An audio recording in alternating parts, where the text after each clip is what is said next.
Thank you for joining us at one of our 2021 Reed-Fink Award and Southern Labor History Talk. This award honors Dr. Merle E. Reed and Dr. Gary Fink for their contributions to education, labor studies, and the Southern Labor Archives. Fellowship of at least $250 are awarded annually to individuals whose research in the Southern Labor Archives will lead to a book, article, dissertation, or other product. Our speaker today, Mary Bathory Vidaver, is a Ph.D. candidate in history at the University of Mississippi and a 2021 Social Science Research Council Religion, Spirituality, and Democratic Renewal Fellow.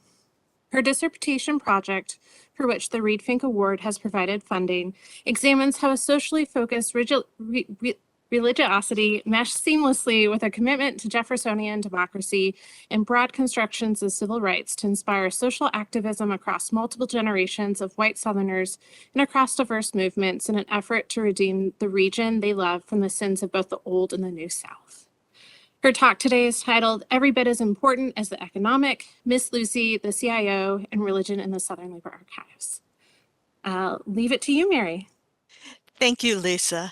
And first, thank you to everyone for joining us. And I want to say thank you to Lisa and everyone at the Southern Labor Archives for selecting me as this year's Reed-Fink Award winner. It's really an honor to have my name linked, however tangentially, to such luminaries in the field of labor studies. In addition, I want to thank the Social Science Research Council for selecting me as a Religion, Spirituality, and Democratic Renewal Fellow. I am so grateful to the financial support granted by both organizations, as well as their vote of confidence in the value of my topic. So, I started this project with a very simple question. How did Miss Lucy Randolph Mason, the daughter of a Confederate officer and Episcopal priest, reared amidst the Lost Cause monuments of Richmond, Virginia, and related to just about every first family in the state, become Miss Lucy of the CIO, an evangelist for industrial labor and civil rights in the New South of Atlanta, Georgia? With a little digging, I found a spiritual autobiography that she had prepared as an address to an interfaith program at the Jewish Theological Seminary of America in 1946. In it, she traced her pilgrimage from Richmond to Atlanta as a religious one, rooted in the little apocalypse of Matthew's Gospels, that would be the parable of the sheep and the goats, and a theology of social sin and salvation known as the social gospel. Yet, as befitted a descendant of George Mason, it was also a political pilgrimage for her, rooted in ideas of democracy and civil liberties. She saw, to quote, in the Committee for Industrial Organization, economic salvation, social action founded on principles of brotherhood that led to increased self-respect amongst Southern workers, black and brown, white, male and female, and greater participation in the workplace, the community, and political life. As these things do, searching for the answer to that first question led to other questions. Was she alone in linking the labor movement, religion, and democracy? Other addresses presented by labor leaders at that same forum evidence that she was not. Well, what about in the South? Was she as unique as her biographer suggested, or were there others? Mason's memoir, To Win These Rights, described multiple instances of assistance from white middle-class Southerners, famous and not so famous, unaffiliated with the labor movement, an Episcopal bishop in Mississippi, a Methodist banker in North Carolina, a YWCA secretary in Virginia. The common linkage point in all of these cases seemed to be a deep, socially focused religion and a commitment to broad participatory democracy. Yet surveying the secondary literature about this period raises an intriguing paradox. According to her biographer, Mason was one of, quote, a few isolated women in the 20th century South who transcended the constraints of class and caste to actively oppose their region's segregated culture, end quote, and in doing so, to explicitly link, quote, racial and sexual oppression, end quote. He thereby lifted her up into a pantheon of white Southerners, primarily associated with challenges to Jim Crow segregation, but also frequently involved in promoting the rights of women and workers. Despite the claims of historians, such apotheoses are not uncommon in narratives of 20th century Southern history. Sarah Evans beatified Virginia Durr, Anne Braden, Lillian Smith, and Paula Snelling as what she called a handful of white women who challenged the region's dominant political culture. Darlene Clark Hine pronounced sociologist Catherine Dupree Lumpkin an atypical Southerner in her attitude towards race, labor unions, and women's public role. In a separate biography, John Salmon designated New Deal attorney Clifford Durr as what he termed one of those few lonely souls in the South. Anthony P. Dunbar canonized the prophetic visionaries who led the Southern Tenant Farmers Union. The frequency of such conferrals undermined the claims of exceptionality.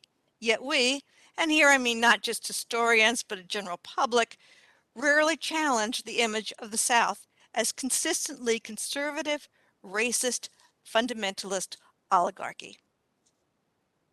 Why not? Why don't we?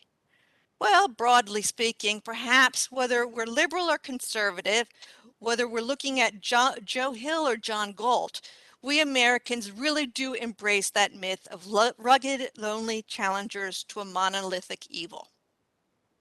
But that's how I found myself at midlife in a Ph.D. program, culling through archives and wishing I had taken my partner seriously when he suggested we buy a Winnebago.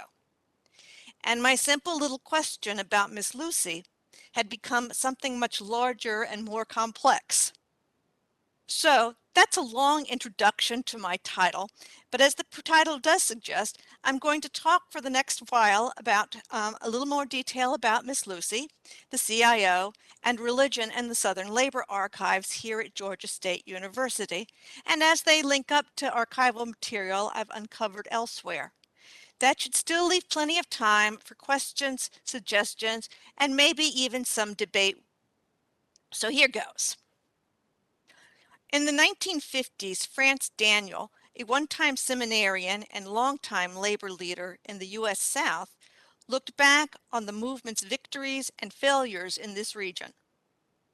Writing to Lucy Randolph Mason, church lady and union publicist in Atlanta, he noted, quote, "The spiritual side of the labor movement is every bit as important as the economic, and it's the part that's so easy to lose sight of." Quote. It's a useful warning to scholars as well as labor organizers. No one then or now doubted that religion played a role in the acceptance or rejection of organized labor by Southerners. In 1942, North Carolinian Liston Pope publicized the co-optation of Milltown preachers by factory owners and mill hands and preachers, a text that has long withstood challenge and remains broadly cited by historians today. And we should all have dissertations that do so well. In her role as a traveling troubleshooter for the Union, Mason frequently began site visits with local ministers. As Operation Dixie, the CIO post-war organizing drive in the South, got underway, Union leaders instituted a formal program of religion and labor fellowships. Not to be outdone, their opponents in industry continued to exploit their financial leverage for anti-union sermons and church bulletin messages. Historians have duly reported the dueling claims on clergy by union organizers and capitalists and pondered the wisdom of the union's choice to spotlight the doctrines of mainline denominations to an audience of traditional evangelicals and old-time religion revivalists. But this too raises questions, and these are questions which I hope the documents here at the Southern Labor Archives will help me with answers. First, who were the intended audiences of the union's religious representatives? Was it the workers, the ministers, the factory's shareholders, or the union staff? And similarly, how did these different audiences respond? Miss Lucy, born in 1882, was an active and well-connected Episcopalian. That's about as mainline as it gets religiously. And she had an extensive track record of activism even before she joined the Union in 1937. She'd been involved in worker protection, women's suffrage, and race relations, and that was just in Richmond. The National Consumers League tempted her to New York City as its executive secretary in 1932, but she spent much of her time in Washington, D.C., representing the League's position during the implementation of the National Recovery Act codes and passage of the Fair Labor Standards Act. By the spring of 1937, she was well known in labor circles and ready to return to her native region. Her timing couldn't have been better. The Committee for Industrial Organizations was well on the way to a formal separation from the AFL, the American Federation of Labor. Its company-wide approach had won stunning victories at General Electric, General Motors, and U.S. Steel. And most importantly, its textile and clothing affiliates had initiated a significant organizing drive in the South. Within a month of expressing her interest in a position to CIO President John L. Lewis and the chair of the Textile Workers Organizing Committee, Sidney Hillman, she was en route to Atlanta. Duke University has scooped up much of the Operation Dixie papers, including those of Miss Lucy. However, the Southern Labor Archives at Georgia State captured the papers of the colleague she called God's good man, John G. Ramsey.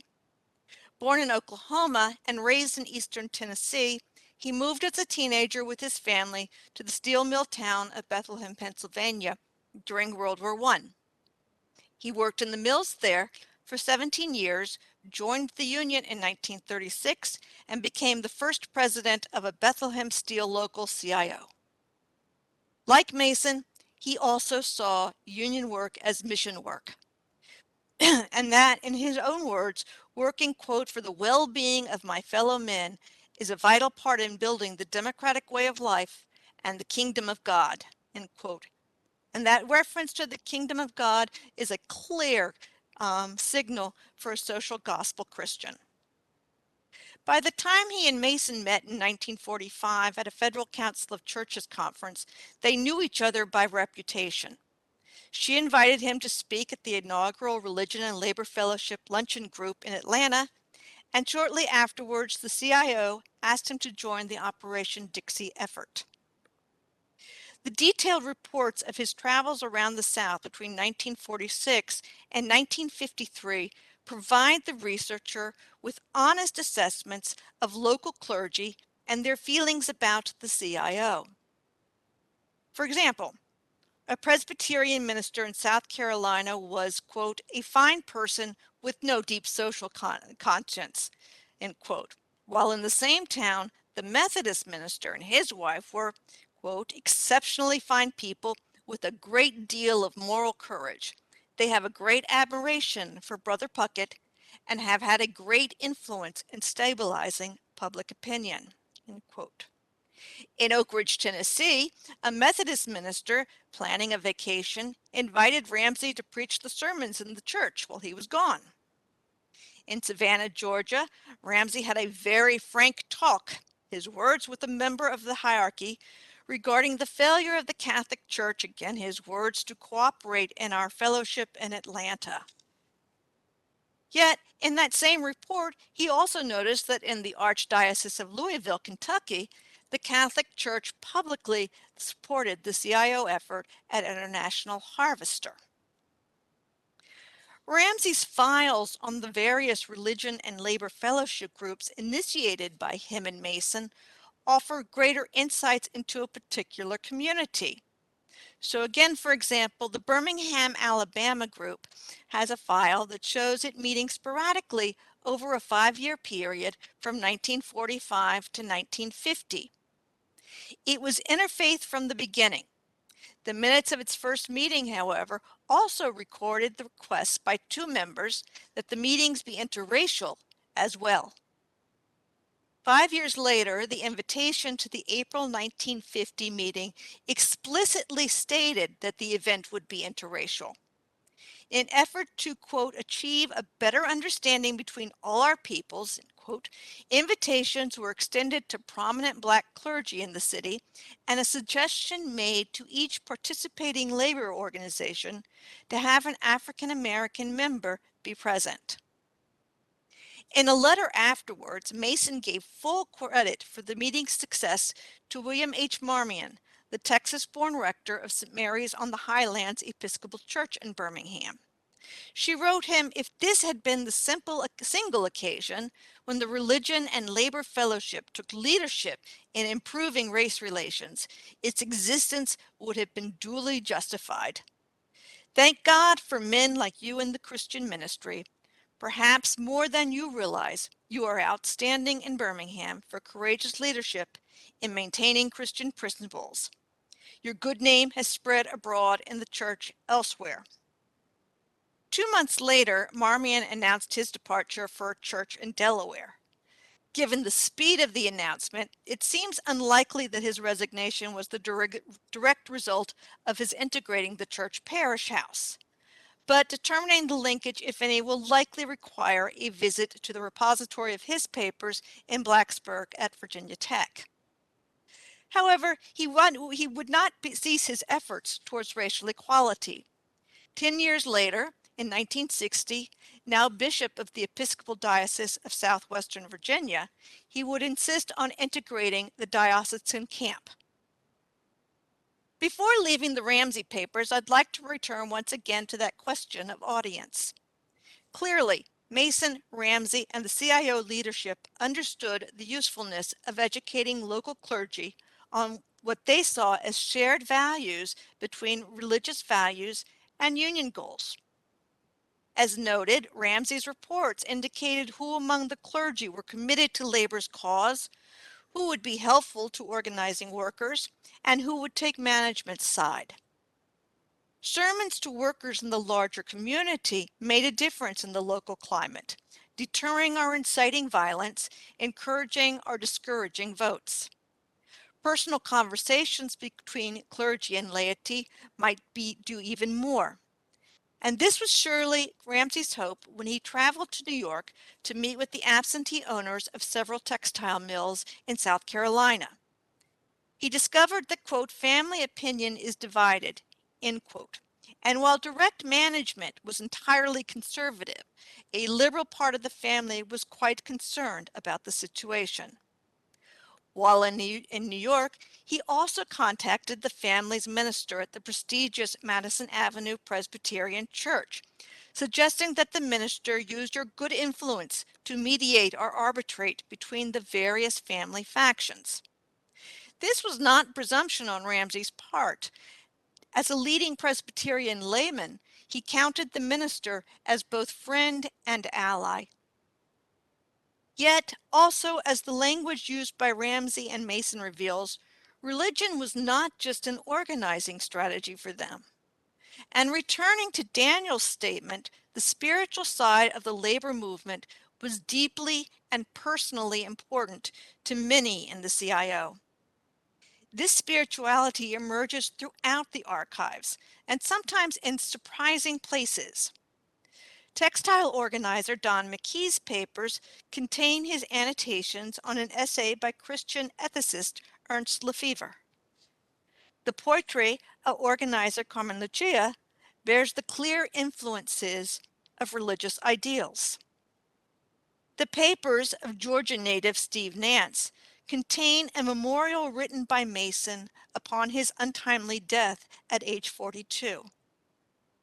In it, she described a meeting between Nance and his pastor.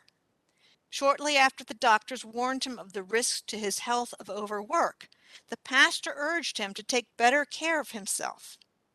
Nance gave the minister's words a careful hearing and then asked, if you felt that you could make the lot of thousands of people better by risking your life, what would you do? With no irony intended, Mason concluded the anecdote. Literally speaking, Steve Nance gave his life that others might have better lives. Similarly, Van Bittner, who like Nance dropped dead in the midst of a Southern organizing campaign, drew similar tributes. He, like Nance and like Mason herself, provided a touchstone for their colleagues.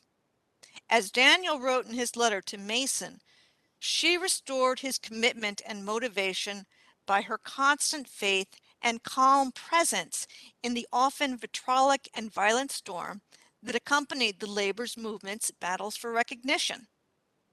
And so, being faster than I actually think I am, I'm going to close this portion of the presentation with the stanzas from a poem I found in the archives written on the death of Philip Murray. And while applied to Murray, it really could apply to any of them. A wonderful champion of human rights, a fierce foe of those who bigotry embrace, a supporter of equal economic rights, regardless of creed or color or race. A man who is really his brother's keeper and fights for his interest day unto day, through demanding a program for the people soundly based upon the democratic way. Thank you so much, Mary. That was such a great and interesting talk. If anyone has questions, please email archives@gsu.edu, and I'll make sure to ask them. While we wait for some questions to come in, I have a few of my own. Can you provide some additional detail about how these findings apply to your original question about the paradox of Southern activists? Sure, thanks. I what I'm trying to do is locate and expand our understanding of the nuances between the binary of liberals and our heroic individual liberals and a monolithic conservative South.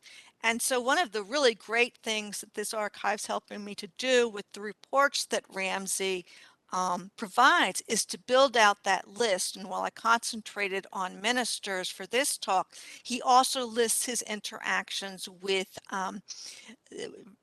elected officials and leading, what he calls leading men of the various towns and cities, as well as some of the law enforcement people. These work in nicely. Mason wrote similar reports in the Duke files. And so I can combine these two and really get a sense of all of the people with whom they spoke and a sense of how broad that might be. And in some cases, as with the banker in North Carolina, I'm able to pull up more in local historical societies in their cities and get a little greater sense of their role and how they got to a point where they were supporting labor movement, the labor movement, and the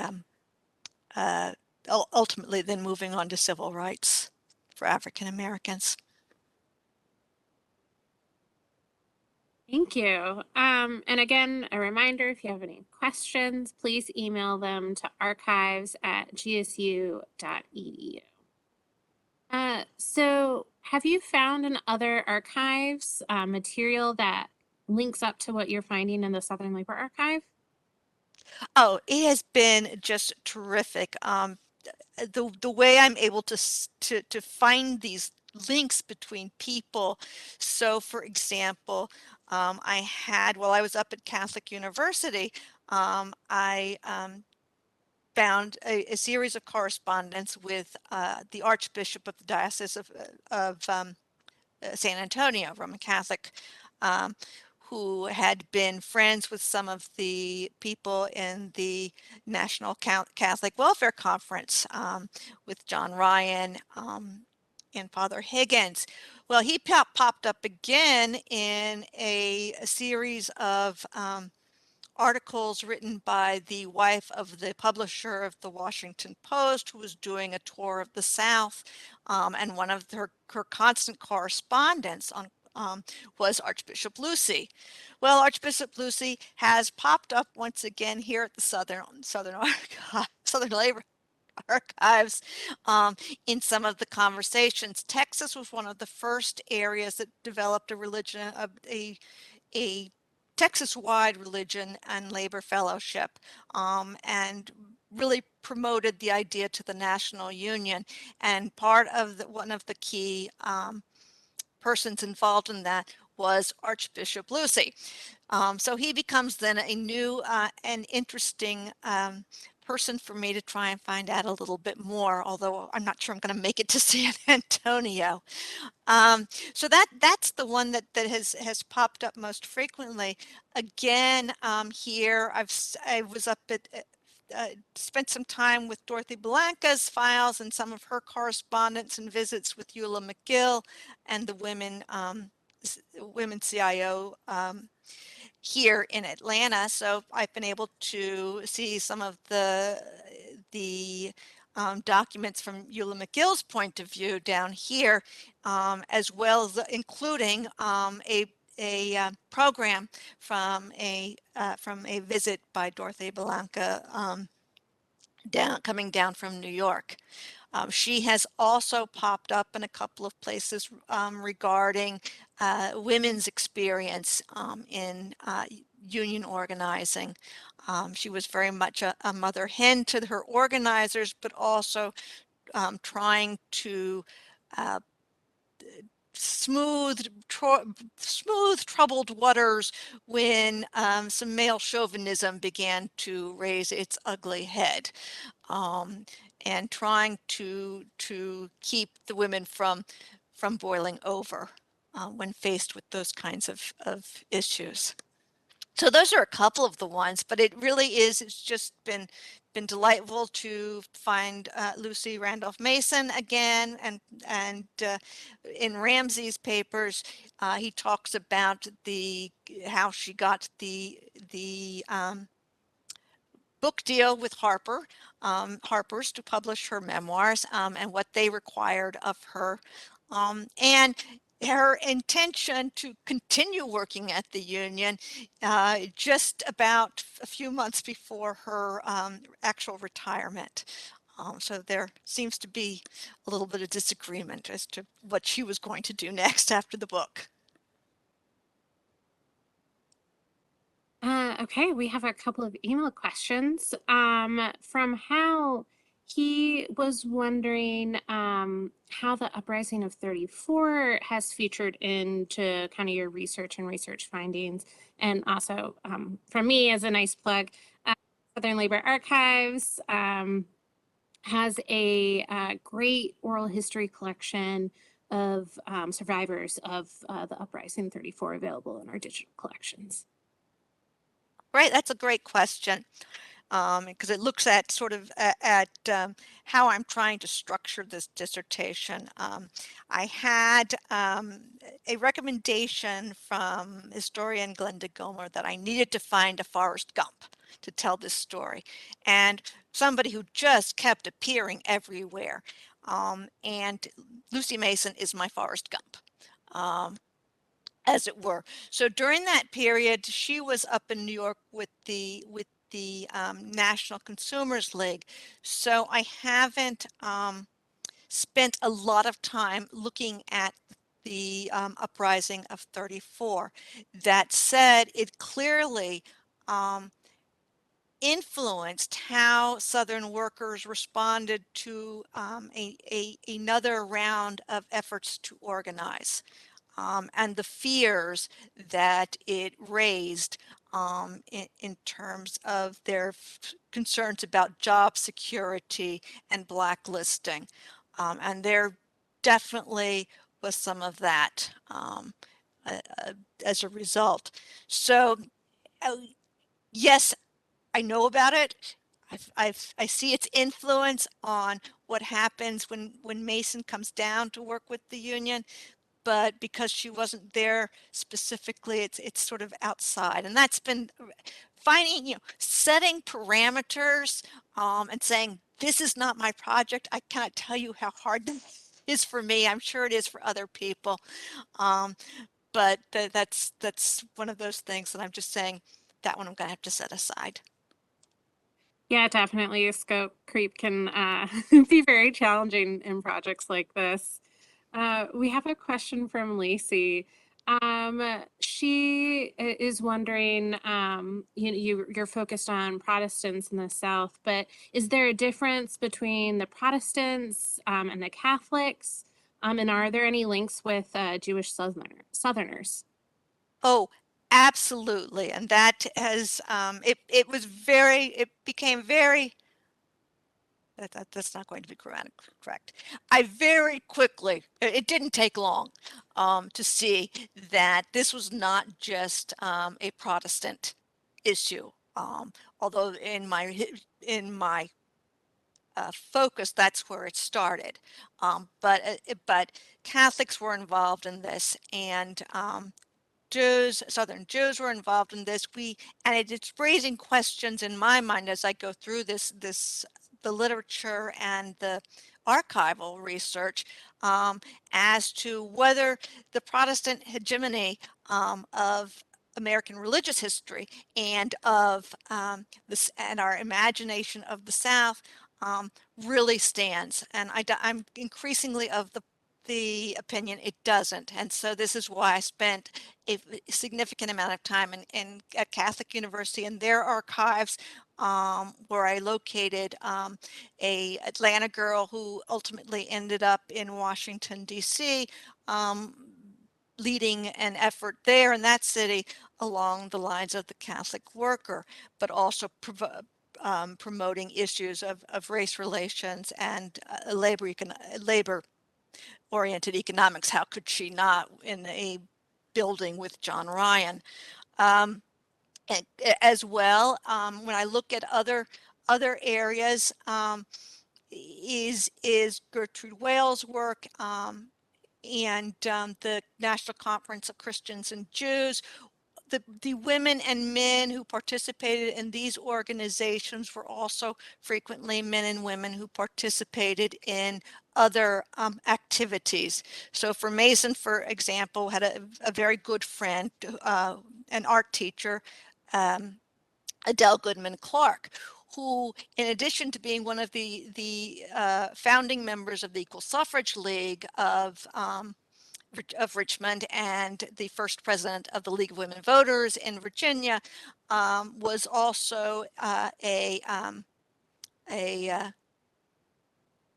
participant in issues of race. And she tried to integrate the YWCA periodically. As a woman of Jewish heritage, but raised in the Episcopal Church and then converting to Catholicism, she found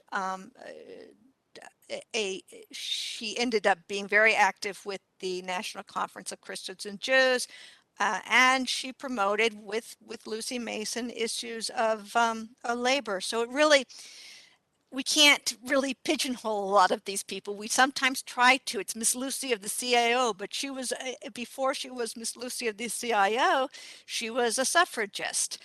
Liston Pope, who I mentioned in his dissertation on mill hands and preachers, he gets cited a lot for that, but what people don't often pay attention to was the work he did as an arbitrator in union debates, and then on after the war on race relations and ecumenism.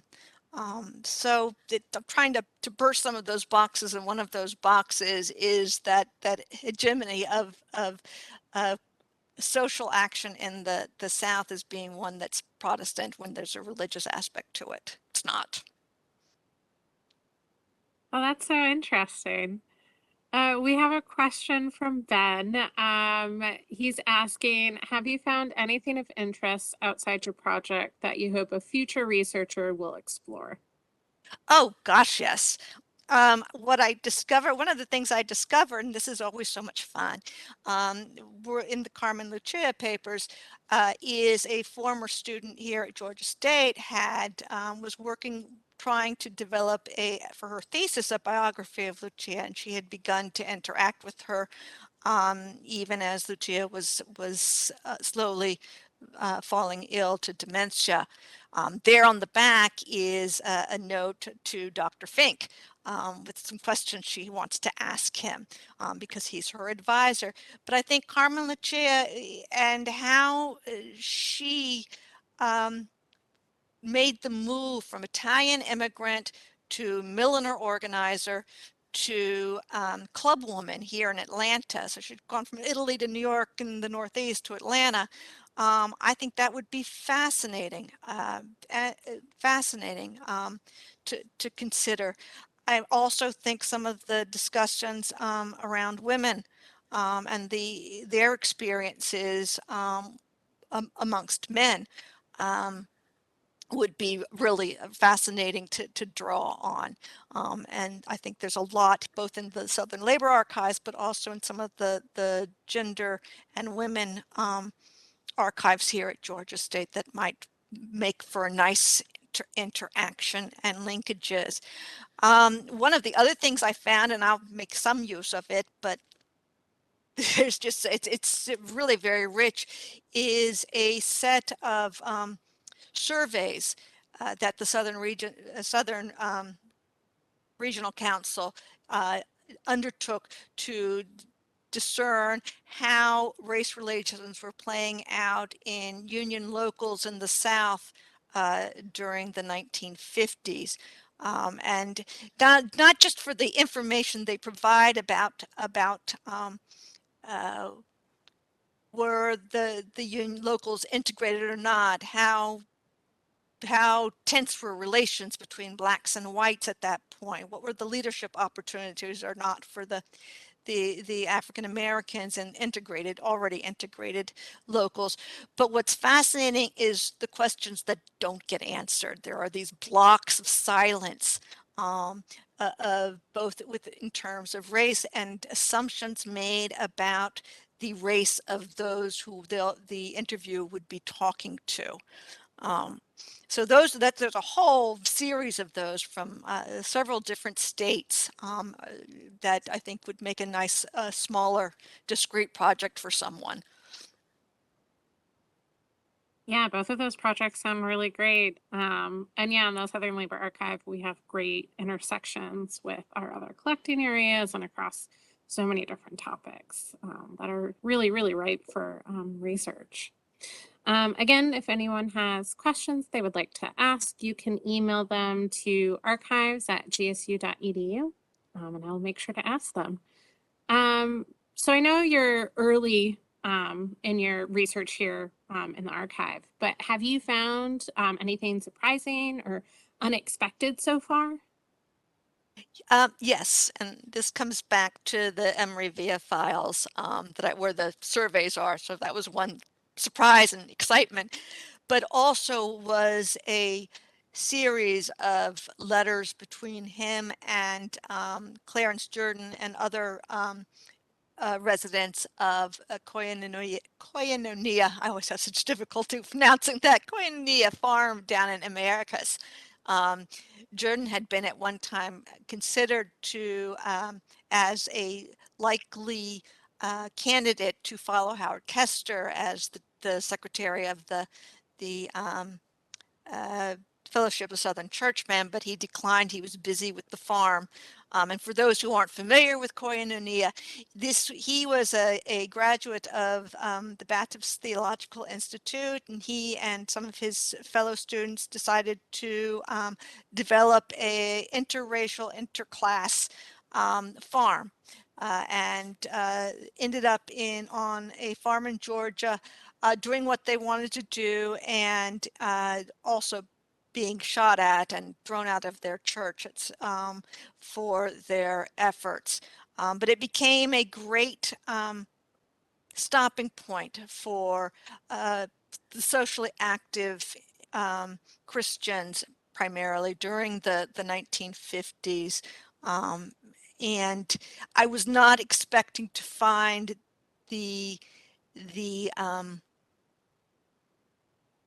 length of correspondence that I did there and the insights they had sent VIA had sent an investigator down secretly to see what was happening and how they might help out down there.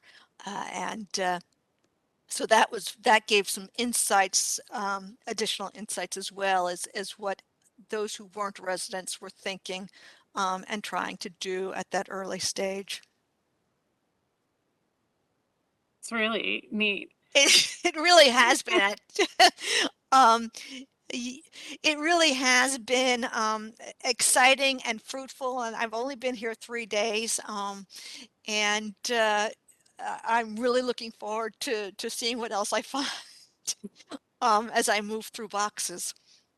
Yeah, I know I'm really excited to have you. So that kind of leads me to my last question of kind of what's next in terms of your research and after you finish up with your visit with the Southern Labor Archives.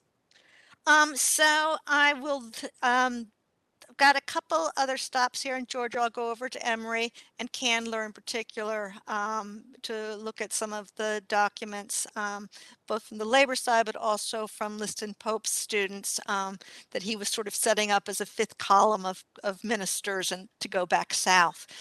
So I'll be looking at some of their papers. A lot of them ended up at Candler.